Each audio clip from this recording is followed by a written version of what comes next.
डाकू रत्नाकर के संत वाल्मीकि हो जाने की कथा भारतीय वैदिक साहित्य की एक बहुत ही तत्वदर्शी कथा है।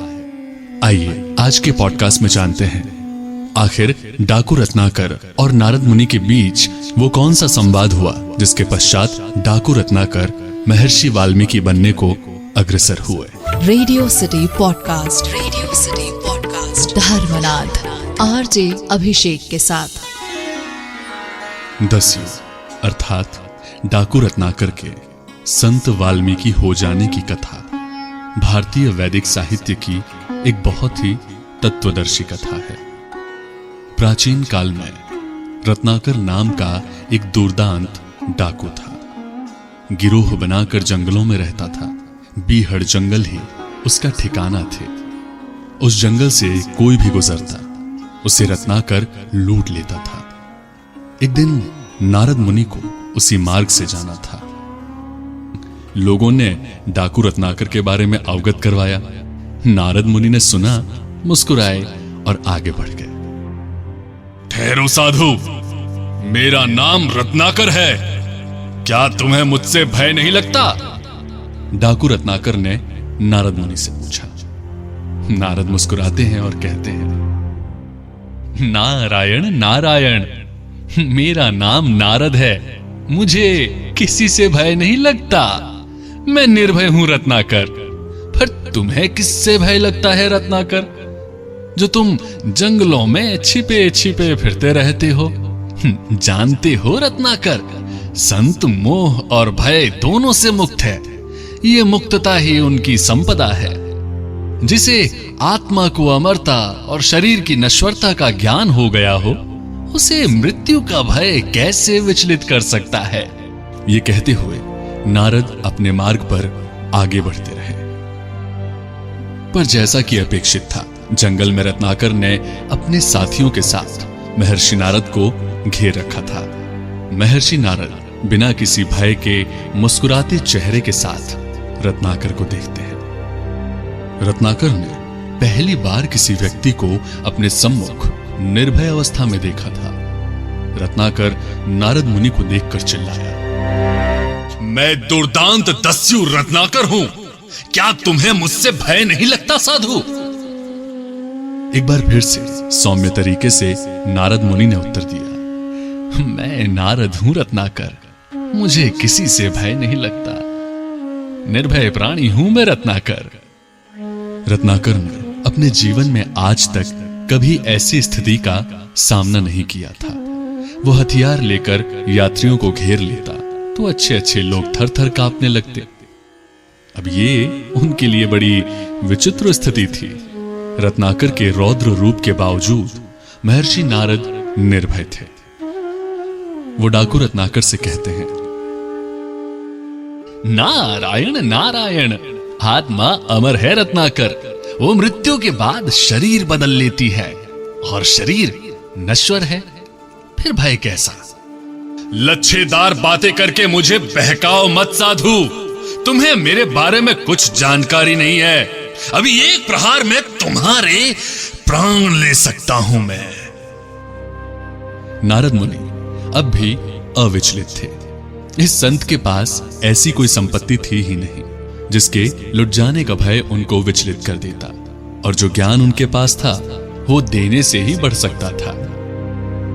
नारद मुनि रत्नाकर से पूछते हैं, एक बात बताओ रत्नाकर, तुम किससे डरते हो? फिर बहकी बहकी बातें करते हो साधु। मेरे भय से जंगल से गुजरने वाला हर यात्री कांपता है, मुझे कौन डरा सकता है? नारद मुनि के पास ऐसा कुछ था ही नहीं जिसे पाकर रत्नाकर को लाभ हो सकता।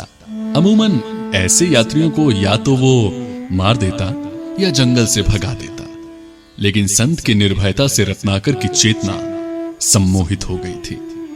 बहुत ही सौम्यता से नारद मुनि ने पूछा, नारायण नारायण, फिर तुम इन जंगलों में किससे छुप के रहते हो रत्नाकर? ये प्रश्न जितने सहज थे उतने ही रत्नाकर को भेद रहे थे। इस बार रत्नाकर निरुत्तर था। नारद मुनि ने अपनी बात आगे बढ़ाते हुए कहा, तुम अपने पाप कर्मों से डरते हो रत्नाकर, इसीलिए तो तुम यहां छिपके रहते हो। क्या कह रहे हो साधु? मैं किसी से नहीं डरता।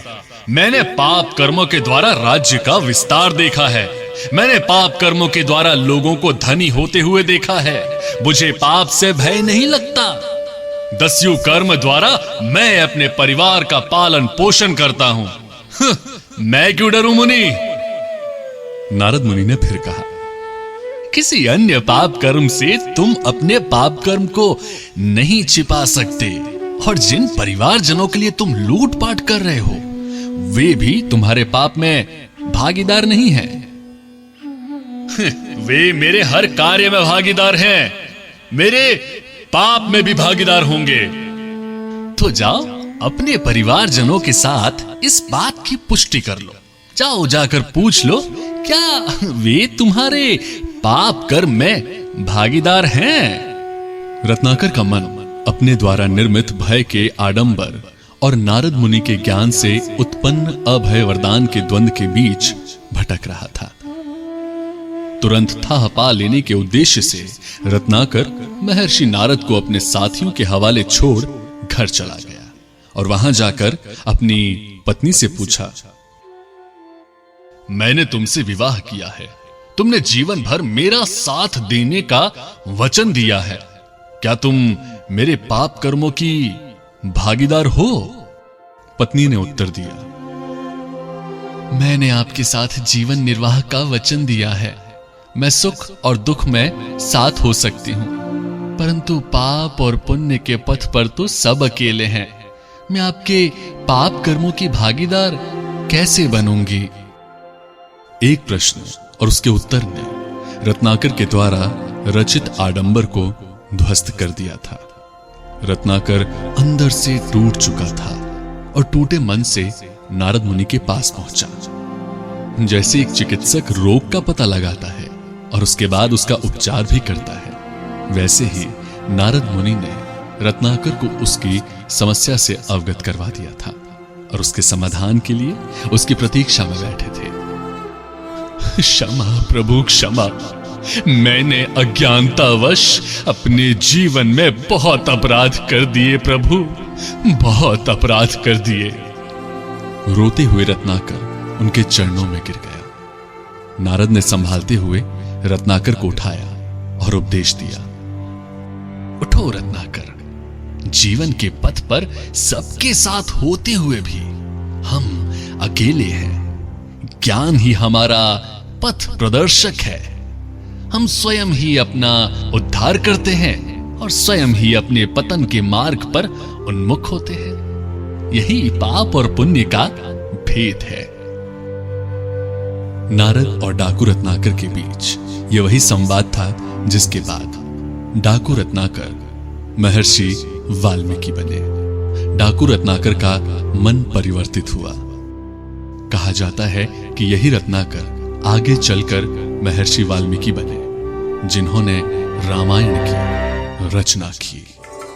Radio city podcast, radio city podcast Dharmnath RJ Abhishek के साथ।